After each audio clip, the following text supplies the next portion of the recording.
रोज जे प्रवास करतात त्याच्यात त्यांचा तो दिवसाला तेवढा कोटा हा ठरलेला असतो.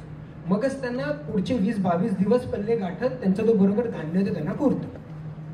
आम्ही बघितलं त्यांनी अख्खं पोतं रिकामी केलं, त्याच्यात त्यांनी छान ते आधी स्वच्छ करून ठेवले. आता हे बघितलं आम्ही किती छान, आणि आम्ही आमचं शूटिंग किंवा काय प्लॅनिंग बघायला लागलो. कट टू सेम तसंच मागणं हाताला पोरा माऊलींचा प्रसादांनी काकडी दिली. आम्हाला त्यानंतर कळलं की त्यांनी विदिन द टिंडी हे 20च काकड्या वाटल्या आणि इतर 100-150 काकड्या हे ट्रकवर जे बसलेले, आम्ही जे कुठेतरी कोपऱ्यात उभे होतो ह्यांना त्यांनी वाटलं. तेवढं त्यांना रिअलाइज झालं की अरे मी फक्त काकडी दिलं, मीठ नाही दिले पोरा. त्या आजोबा त्या उत्साहाने परत गेले, आम्हाला शोधत शोधत आले, त्यांनी आम्हाला मीठ दिलं. ह्याच्यानंतर रात्री काय जेवण जाणार आणि रोज, आणि असं वाटायचं की आज खूप छान शूटिंग झालं, माऊलींच्या कृपेने आपण गेलो, पोहोचलो तिकडे, शूटिंग झालं, छान पॅकअप झालं, सगळे सुखरूप, सगळ्यांची एनर्जी तेवढीच, हॉटेलमध्ये येऊन गप्पा की हा प्रत्येक मग असं व्हायचं की अरे काय आजचा सॉलिड दिवस. आणि आम्ही असं सांगते रोज अनेक प्रत्यय असे यायचे की आम्हाला त्यांची सेवा करायला मिळायची. नोईंगली अननोईंगली आम्ही त्यातला भाग झालो.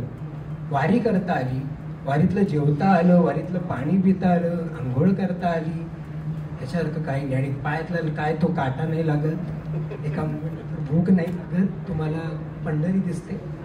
जात असताना खूप आजी आजोबा काका काकू भाऊ बहीण भेटतात, ते आपले येऊन जातात, ते परत कधी भेटत नाही. पटकन आजी खिशातले चॉकलेट देते, आम्ही ते अजूनही बॅगेत ठेवलेले आहेत, कारण तीच तर ते आशीर्वाद आहे.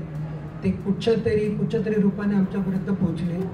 आणि अजून एक असं होतं की हे सगळे म्हणजे आपली कॅमेरा टीम, आपला उपाध्याय काकाजी ना अख्खा साऊंड सेटअप घेऊन चालत होते. बाबा स्वतः हे कॅमेरा समोर किंवा कॅमेराचं असल्यामुळे की हे डोळे होते, हे तेवढेच फिट राहणं आणि महत्वाचं होतं, जे सगळ्यांच्या कृपेने हे खूप फिट राहिले, माऊलींच्या कृपेने खूप फिट राहिले, आणि आम्हाला तो एकदम पॉझिटिव्हली तो शो करता आला.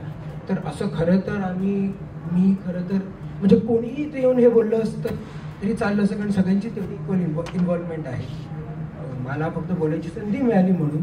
पण आम्ही 30 जणांचे रोजचे वेगवेगळे अनुभव, आम्हाला वाटतं आम्ही एक साधारण पुस्तक काढू, कारण खूप वेगळ्या दृष्टीने, खूप वेगळ्या गोष्टींनी ती रिलेट झाली.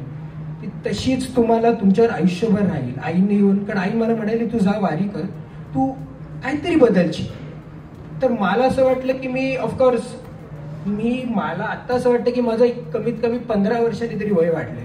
कारण लोकांची अंडरस्टँडिंग, काही लोकांना माहीत नाही उद्या कुठे राहणार आहे, लाईफ आहे. कारण त्यांनी एक काका खूप छान म्हणाले की आयुष्यासारखंच असतं पोरा, मी पंढरपुरात मला पोचायचं, आज मला कोणतरी ट्रक भेटेल जो मला 30 किलोमीटर सोडेल, उद्या कदाचित मला झोपायला पण जागा नाही मिळेल, पण मलाही माहिती आहे की मला 6 तारखेला पंढरपुरात पोचायचं.